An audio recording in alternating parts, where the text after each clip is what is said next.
Hello বন্ধুরা, বৈঠকি ভোজনে আপনাদের সবাইকে স্বাগত। আজ আমি পায়েসের একটা রেসিপি আপনাদের সাথে শেয়ার করছি। পায়েস মোটামুটি সবারই শুভ কাজে বা পুজোতে সব কিছুতেই আমরা করে থাকি, তাই আমি এই ধরনের পায়েসের রেসিপি আপনাদের সাথে শেয়ার করছি। প্রথমে আমি এখানে দুধ নিয়ে নিয়েছি। আমি এখানে 1.5 লিটার দুধ ব্যবহার করছি। ডাবল টোন দুধ আমি নিয়ে গরম করে নিচ্ছি। আর এখানে আমি নিয়ে নিয়েছি প্রায় 50 গ্রাম মতন গোবিন্দভোগ চাল। চালটাকে আমি ধুয়ে কিছুক্ষণ ভিজিয়ে রেখে দিয়েছিলাম। দেওয়ার পর সেই চালটা আমি দুধের মধ্যে দিয়ে দিয়েছি। দুধটা ফুটে এসেছিল, তার মধ্যে আমি দুধের মধ্যে চালটা দিয়ে দিয়েছি। চালটা দেওয়ার পর খুব ভালোভাবে নেড়ে যেতে হবে, তা না হলে চালটা নিচে লেগে যেতে পারে। আর আমি এর মধ্যে দিয়ে দিচ্ছি 2টো এলাচ। চালটাকে দুধের মধ্যে দেওয়ার পর এভাবে সমানে নেড়ে যেতে হবে, তা না হলে চালটা নিচে বসে যেতে পারে। আর পায়েস বসানোর পর এটা বারবার নেড়েই যেতে হবে। দুধটা অনেকটাই শুকিয়ে এসছে এখানে। আর এরপর আমি একটা ছোট আমুল দুধের প্যাকেট এর মধ্যে 10 টাকা দামের হাফ কাপ গরম জলের মধ্যে গুলে নিচ্ছি। গুলে এটাকে আমি পায়েসের মধ্যে মিশিয়ে দেব। এটা দিলে পায়েসের টেস্টটা অনেকটাই বেড়ে যায়, স্বাদটাও খুব ভালো লাগে।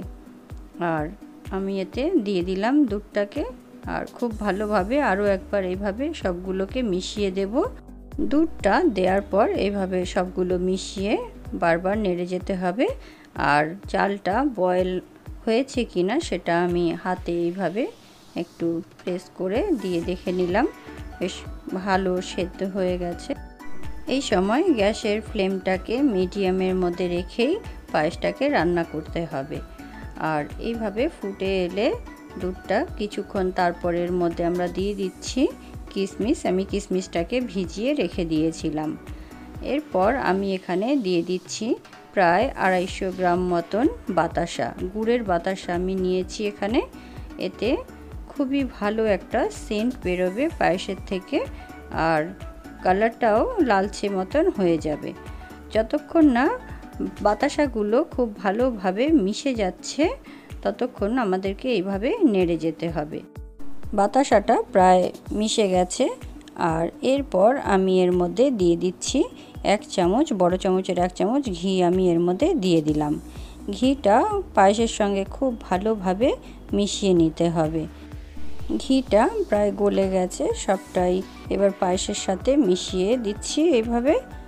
আর ঘিটাকে সবার শেষেই দিতে হবে। দিয়ে মেশানো হয়ে গেছে আমার এখানে। আর আমি গ্যাসের ফ্লেমটাকে অফ করে দিচ্ছি। আর কিছুক্ষণের জন্য আমি ঢাকা দিয়ে রেখে দেব। ঢাকা দিয়ে রেখে দিলাম কিছুক্ষণ। আর ঠান্ডা হলে আমি সার্ভ করে দিচ্ছি বাটিতে। এইভাবে দেখুন, দেখতে খুব সুন্দর হয়েছে। আর আপনাদের কেমন লেগেছে অবশ্যই জানাবেন কমেন্ট করে। আর এইভাবে একবার অবশ্যই বাড়িতে ট্রাই করুন। ভালো লাগলে লাইক, শেয়ার আর সাবস্ক্রাইব করতে ভুলবেন না। ধন্যবাদ।